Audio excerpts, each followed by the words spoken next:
గ్రామంలో టీవీ దెయ్యం. ఒక చిన్న తెలుగు గ్రామం చీకటి రాత్రుల్లో నిశ్శబ్దంగా నిద్రపోతుంటుంది. సుబ్బారావు గ్రామంలో ఒక సంపన్న రైతు. రాత్రి 11 గంటలు దాటినా అతని ఇంట్లో టీవీ సౌండ్ వినిపిస్తోంది. అతని భార్య సరళ కిచెన్లో ఉంటూ గిన్నెలు కడుగుతోంది. హఠాత్తుగా టీవీలో సీరియల్లో ఒక డ్రామాటిక్ సౌండ్ వినిపిస్తుంది. ఏంట్రా సుబ్బారావు, ఈ రాత్రివేళ ఇంక టీవీ చూస్తున్నావా? రేపు పొలంలో పనిలేదా? అరే, నేను టీవీ ఆన్ చేయలేదు కదా, నీవు చూస్తున్నావా? అబ్బబ్బా, నేనిక్కడ గిన్నెలు కడుగుతున్నా. నీవు కాకపోతే ఎవరు ఆ టీవీ ఆన్ చేశారు? సుబ్బారావు భయంగా లేచి హాల్లోకి వెళ్తాడు. అక్కడ టీవీ ఆన్లో ఉంది. ఒక సీరియల్లో హీరోయిన్ గట్టిగా ఏడుస్తూ కనిపిస్తుంది. కాని సోఫాలో ఎవ్వరూ లేరు. సుబ్బారావు గుండె జారిపోతుంది. అమ్మో, ఇది ఏం మాయమో! సరళ, రాయిక్కడికి. సరళ గబగబా వచ్చి చూస్తుంది. టీవీ రిమోట్ గాల్లో తేలుతూ ఛానల్స్ మారుతున్నాయి. సరళ గట్టిగా కేక వేస్తుంది. అయ్యో, దెయ్యం దెయ్యం ఇంట్లోకి వచ్చింది. నీవు ఆ దీపం ఆర్పేస్తే ఇలాంటివే జరుగుతాయి. అరే, దీపం ఆర్పినందుకు దెయ్యం టీవీ చూడడానికి వచ్చిందా? ఇది ఏం కొత్త దెయ్యమో? హఠాత్తుగా టీవీలో ఒక కామెడీ సీన్ వస్తుంది. గాల్లోంచి ఒక స్త్రీ గొంతు నవ్వుతూ వినిపిస్తుంది. హహహ, ఈ సీరియల్ బాగుంది కదూ. సుబ్బారావు, సరళ ఇద్దరూ ఒకరినొకరు చూసుకుని భయంతో ఇంట్లోంచి పరిగెత్తుకుంటూ బయటకు వచ్చేస్తారు.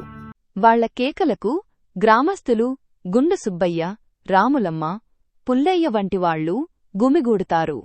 ఏమైంది సుబ్బారావు? రాత్రివేళ ఎందుకు కేకలు? మా ఇంట్లో దెయ్యం టీవీ ఆన్ చేసి సీరియల్స్ చూస్తోంది. రిమోట్ గాల్లో తేలుతోంది.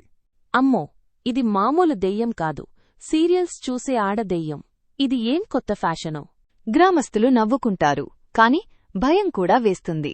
ఈ ఘటన గ్రామంలో వైరల్ అవుతుంది. మరుసటి రాత్రి రాములమ్మ ఇంట్లో ఇదే తతంగం. రాములమ్మ ఒక పెద్ద సీరియల్ ఫ్యాన్. ఆమె రాత్రి 12 గంటల దాకా టీవీ ముందు కూర్చుని సీరియల్స్ చూస్తుంది. ఆ రాత్రి ఆమె ఒక డ్రామాటిక్ సీరియల్లో మునిగిపోయి ఉంది. అరే, ఈ హీరో ఎందుకు ఆమెను వదిలేశాడు? అయ్యో! హఠాత్తుగా టీవీ ఛానల్ మారిపోతుంది. ఒక కామెడీ షో మొదలవుతుంది. రాములమ్మ షాకవుతుంది. ఏంటిది? నేను రిమోట్ తాకలేదు కదా, ఎవరు మార్చారు ఛానల్? ఈ సీరియల్ బోర్ కొడుతోంది. రాములమ్మ, కాస్త నవ్వుకుందాం. రాములమ్మ గుండె ఆగిపోతుంది. ఆమె లేచి టీవీ ఆఫ్ చేయడానికి ప్రయత్నిస్తుంది. కాని టీవీ మళ్లీ ఆన్ అవుతుంది. ఈసారి ఒక హారర్ సినిమా వస్తుంది. రాములమ్మ భయంతో కేకలు వేస్తూ ఇంటి బయటకు పరిగెత్తుతుంది. అయ్యో, దెయ్యం! ఇది సుబ్బారావు చెప్పిన టీవీ దెయ్యమే. నా సీరియల్ కూడా చూడనివ్వలేదు. రాములమ్మ గ్రామస్థులను గుమిగూడమని పిలుస్తుంది. ఆమె ఇంటి ముందు గుండు సుబ్బయ్య, పుల్లయ్య, సుబ్బారావు, సరళ ఇంకా చాలామంది గుమిగూడుతారు.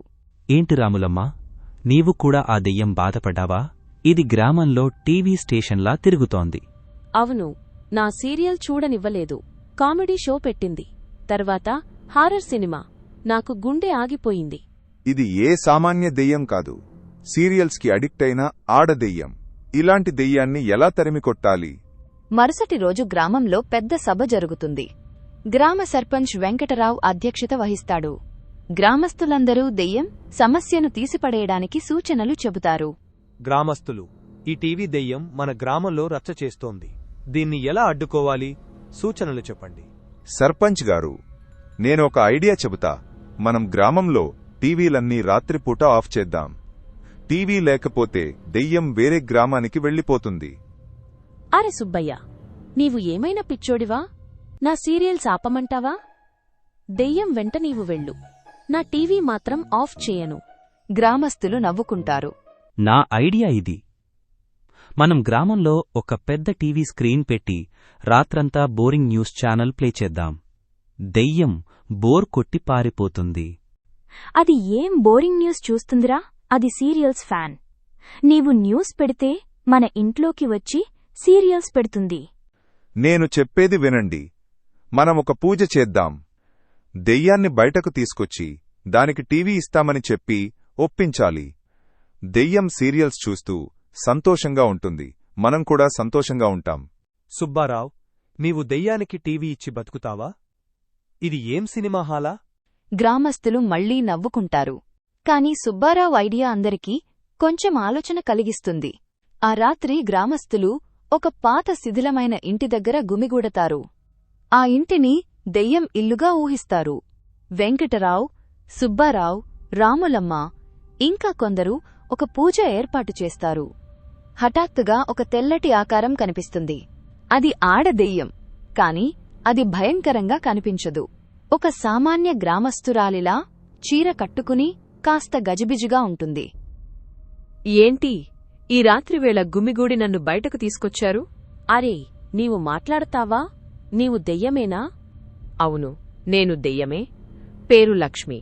నాకు సీరియల్స్ అంటే పిచ్చి. మీ ఇళ్లలో టీవీలు ఉన్నాయి కదా, అందుకే వస్తాను. నాకు ఎవరినీ భయపెట్టాలని లేదు, కాని సీరియల్స్ చూడాలని ఉంది. అరే లక్ష్మి, నీవు ఇలా మా ఇళ్లలోకి చొరబడితే మాకు భయం వేస్తుంది కదా. నీకు టీవీ కావాలంటే చెప్పు, ఏదైనా చేస్తాం. నిజమా? నాకు ఈ పాత ఇంట్లో ఒక టీవీ పెడితే నేను మీ ఇళ్లలోకి రాను. రోజూ సీరియల్స్ చూస్తూ సంతోషంగా ఉంటాను. అలాగే లక్ష్మి, నీవు మాకు హాని చేయకపోతే మేము నీకు టీవీ పెడతాం. కాని ఒక షరతు, మా ఇళ్లలోకి రాకూడదు. డీల్. నేను ఈ ఇంట్లోనే ఉంటా. కాని ఒక చిన్న రిక్వెస్ట్. మీరు DTH కనెక్షన్ కూడా పెట్టండి. లేకపోతే బోరింగ్ ఛానల్స్తో నా టైం వేస్ట్ అవుతుంది. గ్రామస్తులు నవ్వుకుంటారు. దెయ్యం లక్ష్మితో ఒప్పందం కుదురుతుంది. గ్రామస్తులు ఒక పాత శిథిలమైన ఇంటిని సరిచేసి అక్కడ ఒక టీవీ, DTH కనెక్షన్ ఏర్పాటు చేస్తారు. లక్ష్మీ దెయ్యం సంతోషంగా టీవీ చూస్తూ ఆ ఇంట్లోనే ఉంటుంది. గ్రామస్తులు రాత్రిపూట భయం లేకుండా నిద్రపోతారు. కాని ఒక చిన్న ట్విస్ట్. లక్ష్మీ దెయ్యం ఇప్పుడు గ్రామస్తులను రాత్రిపూట తన ఇంటికి పిలిచి సీరియల్స్ గురించి చర్చించమని అడుగుతుంది. ఏంటి సుబ్బారావు, ఈ సీరియల్లో హీరో ఆమెను పెళ్లి చేసుకుంటాడా లేదా? నీవు చెప్పు. అరే లక్ష్మి, నీవు దెయ్యమైనా సీరియల్స్ గురించి డిబేట్ చేయాలనా? నీకు టీవీ ఇచ్చాము కదా, ఇక మమ్మల్ని వదిలేయి. హహా, సీరియల్స్ చూస్తే ఫ్రెండ్స్ కావాలి కదా. రేపు రాములమ్మను కూడా పిలుచు, ఒక గ్రూప్ డిస్కషన్ పెడదాం. గ్రామస్తులు నవ్వుకుంటూ లక్ష్మితో స్నేహం చేస్తారు. గ్రామంలో టీవీ దెయ్యం కథ ఒక హాస్య కథగా మారి అందరి మనసుల్లో నీటుకుంటుంది.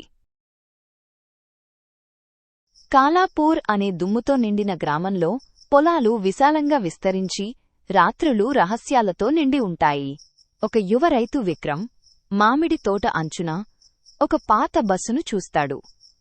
అర్ధరాత్రి దాటిన సమయం. చల్లని నిశ్శబ్దం నెలకొని ఉంది.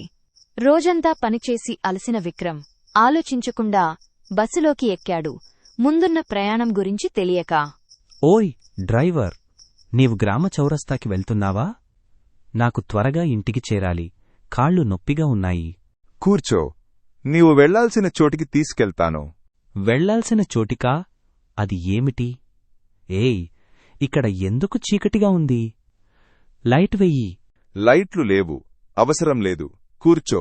సరే సరే, వింత మనిషివి కదా. ఈ బస్సు ఎప్పుడూ చూడలేదు. కొత్త రూటా? పాత రూటు, చాలా పాతది. పాతదా? కనిపిస్తోంది. సీట్లు చిరిగిపోయాయి. నీ యజమాని ఎవరు ఈ పాడు బస్సును నడపడానికి వదిలేశాడు? యజమాని లేడు, నేను మాత్రమే. యజమాని లేడా? నీవు అదృష్టవంతుడివి.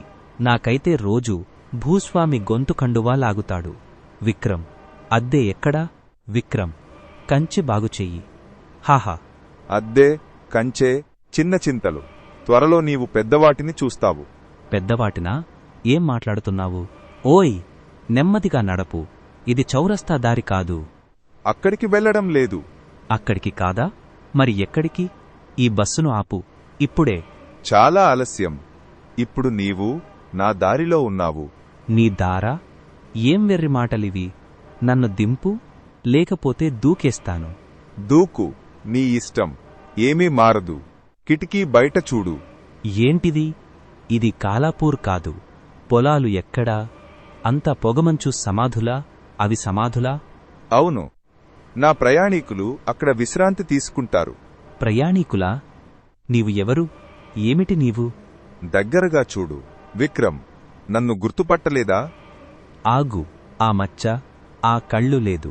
ఇది నిజం కాదు. నీవు సంతోష్ దాదా, 10 ఏళ్ల క్రితం లోయలో పడిన డ్రైవర్.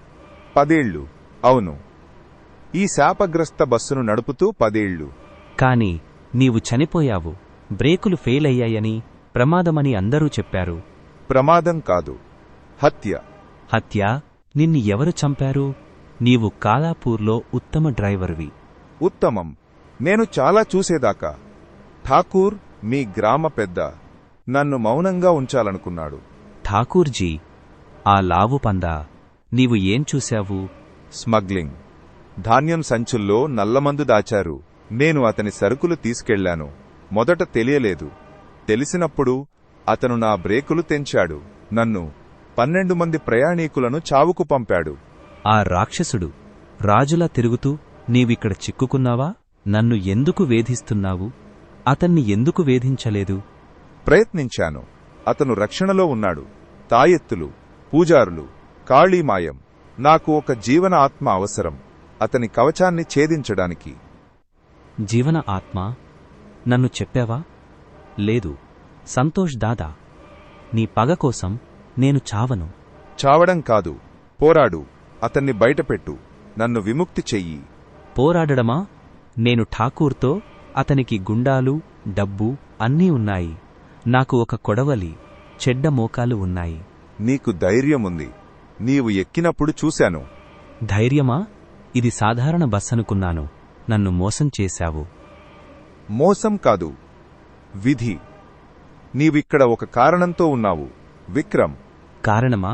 ఏ కారణం? నేను ఇంటికి వెళ్లి రొట్టె తిని నిద్రపోవాలనుకుంటున్నాను. ఇల్లు? ఠాకూర్ ఇలాగే పాలిస్తే నీకు ఇల్లు ఉండదు. అతను కాలాపూర్ను విషపూరితం చేస్తున్నాడు. మందు, అప్పు, భయం. నీవు పోరాడాలి, లేకపోతే మిగిలిన వాళ్లలాగా కుళ్ళిపోతావు.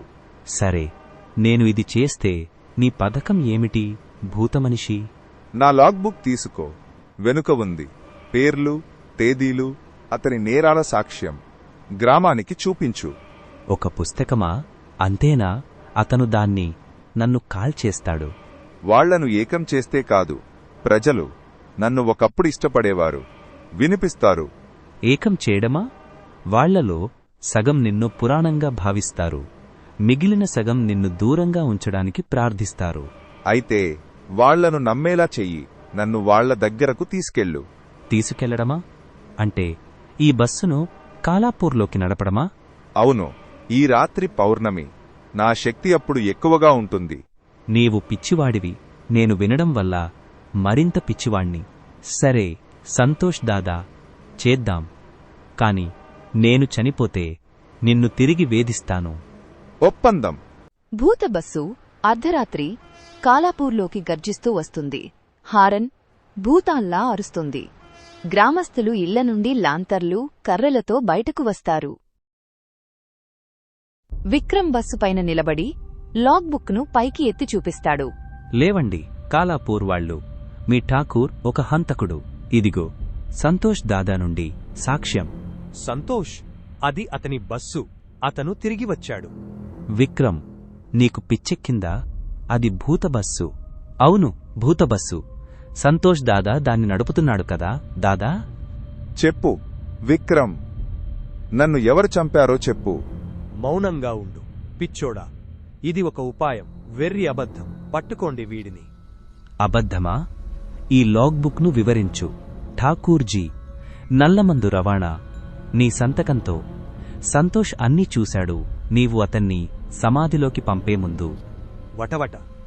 ఆ పుస్తకాన్ని కాల్చండి. వీడి మెడ విరగ్గొట్టండి. ఆగు, నాకు సంతోష్ గుర్తుంది. అతను నిజాయితీపరుడు. పుస్తకం చూద్దాం.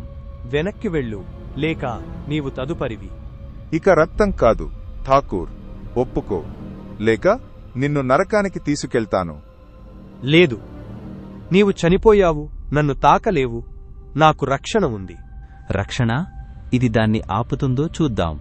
బస్సు ముందుకు దూసుకెళ్తుంది. హెడ్లైట్లు మండుతాయి. గుండాలు చెదిరిపోతారు.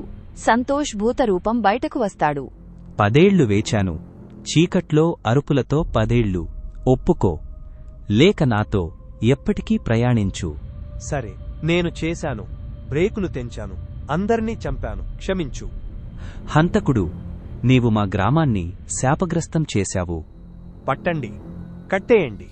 గ్రామస్తులు ముందుకు దూసుకెళ్లి ఠాకూర్ను కిందకు లాగుతారు. సంతోష్ విక్రమ్ వైపు తిరుగుతాడు. నీవు చేశావు తమ్ముడు, నేను విముక్తిని. విముక్తా? మంచిది, ఎందుకంటే నేను ఇక బస్సులో ఎక్కను. బాగా బతుకు విక్రమ్. కాలాపూర్ ఇప్పుడు నీది. తొలి వెలుగుతో బస్సు అదృశ్యమవుతుంది. ఠాకూర్ కట్టబడి న్యాయం కోసం వేచి ఉన్నాడు. విక్రమ్ గ్రామస్తుల మధ్య నిలబడతాడు. విక్రమ్, నీవు వీరుడివి. భూతంతో దౌర్జన్యంతో పోరాడావు. వీరుడా? నేను నిద్రపోవాలనుకున్నాను, కాని అవును, బాగుంది. సంతోష్ తిరిగి వస్తే? రాడు, అతను శాంతిలో ఉన్నాడు. వస్తే నేను పొలంలో బిజీనని చెప్పండి. కాలాపూర్ భూత రైడర్ విక్రమ్కి జయం. వదిలిపెట్టని డ్రైవర్ సంతోష్కి జయం. ఇప్పుడు నిశ్శబ్దంగా ఉంది. భూత బస్సు పోయింది, కాని దాని కథ కాలాపూర్లో చిరస్థాయిగా నిలిచిపోతుంది.